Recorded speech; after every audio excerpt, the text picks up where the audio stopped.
Page 15.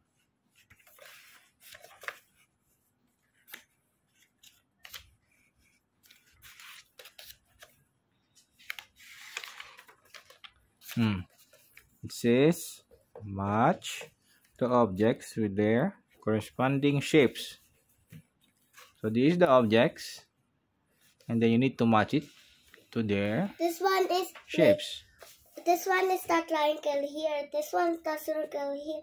This one's the rectangle here. This one's the square here. Okay, then you need to make lines. No, we need to do like this. Yes.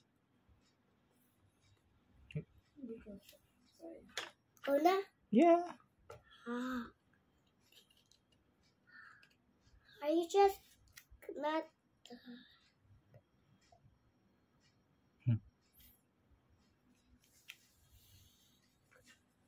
Okay. Okay. Okay. Okay, what is this ba? This is chopping board. This is tire. This is stop sign. This is, what is this? My favorite is a sandwich. Sandwich. More. Last one.